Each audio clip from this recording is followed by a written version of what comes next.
네, 경북 포항시 남구 포스코 포항제철소 화재 계속해서 전해드리고 있는데요.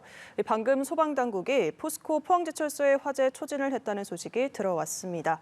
화재와 관련한 자세한 내용 공화성 우석대 소방방재학과 교수와 계속해서 이야기 나눠보도록 하겠습니다.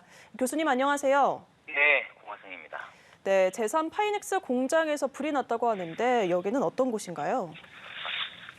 그 파이넥스 공장은 연료를 예비 처리하는 공정을 생략하고 그 철광석과 유연탄을 바로 용광로처럼 샘물을 생산하는 이런 설비라고 합니다. 포항제철소의 용광로처럼 규모가 아주 상당히 큰 규모인데요. 연간 한 200만 톤의 그 고품질 샘물을 생산하는 공장이 이 파이넥스 제3공장이라고 합니다.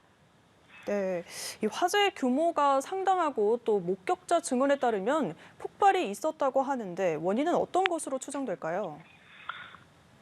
일단 고온의 샘물이나 유연탄과 같은 가연 물질이 원인이 될 수가 있습니다. 그리고 순산소를 지속적으로 실수 없이 공급하기 때문에 그 산소 이런 폭발 이런 원인도 추정해 볼 수 있습니다. 네, 이 제철소 화재가 다른 화재와 다른 점은 어떤 것인지도 좀 궁금한데 또 어떻게 진화해야 하는지도 여쭤보고 싶습니다. 일단 그 제철소는 고온의 용웅 금속과 가연성 연료를 다루기 때문에요. 네. 화재 진압이 그 일반 건물보다는 상당히 어렵다고 볼 수 있습니다. 그리고 이 용웅로 높이가 일반적으로 한 50m 정도 된다고 합니다. 예. 여기 내에 진압을 하기에는 상당히 어려움을 겪을 수밖에 없겠죠. 그리고 또 한 가지는 그 여기에 아주 고온 한 3000도씨 이상의 고온이 여기 그 내부에 존재하기 때문에 물을 사용하면 이 물인 액체가 기체로 바뀌면서 한 1700배 이상 팽창을 합니다. 오히려 화재가 더 크게 확대될 수 있기 때문에 일반 물을 사용하기보다는 어떤 분말이라든가 어떤 냉각제 이런 것들을 사용해서 진화를 해야 될 것으로 보입니다. 예, 지금 대응 1단계가 발령이 됐는데 화재가 더 커질 가능성이 있나요? 지금 초지는 어느 정도 완료됐다고 하는 거 보면 네.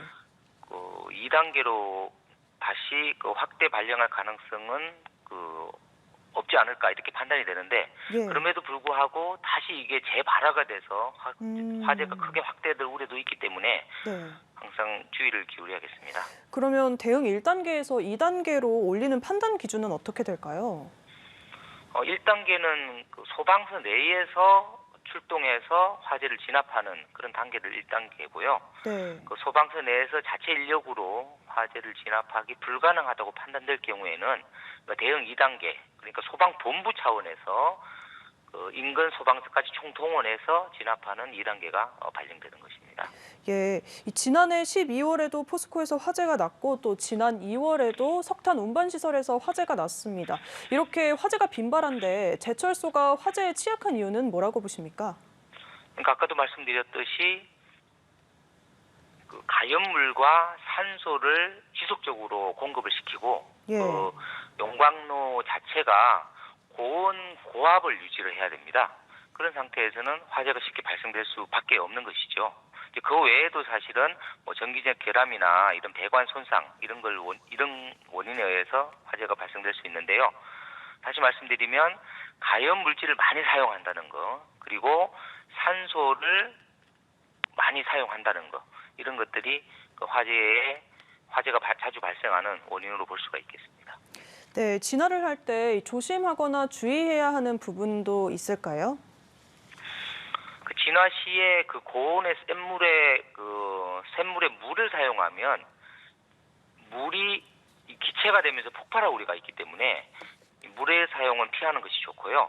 네. 분말 소화제나 냉각제를 사용해서 설비 과열 이런 것들을 온도를 낮추는 이런 방법으로 접근을 해야겠습니다. 네, 이 화재가 만약에 확대가 되거나 그런다면 인근 주민들에게 어떤 피해가 있을까요? 유독가스가 상당히 많이 발생될 수가 있거든요. 네. 예를 들어서 일산화탄소라든지 이산화황 이런 유독가스가 발생될 수 있는데요. 일산화탄소 같은 경우는 공간 내에 한 2%, 공간을 100으로 볼 때 한 2% 정도만 존재하더라도 1분에서 3분 내에 사망하는 아주 유독한 가스입니다. 네. 그 이산화황도 마찬가지고요. 그렇기 때문에 그 창문을 꼭 닫아두는 것이 중요하고요. 또한 그 외부 활동을 가능하면 좀 자제하는 것이 좋겠습니다. 그리고 내부에 계시다면 그 공기청정기가 있으면 공기청정기를 틀어서 그 실내를 환기시키는 것이 좋겠습니다. 네, 지금까지 포스코 포항제철소 화재 내용 공화성 우석대 소방방재학과 교수와 이야기 나눠봤습니다. 교수님 고맙습니다.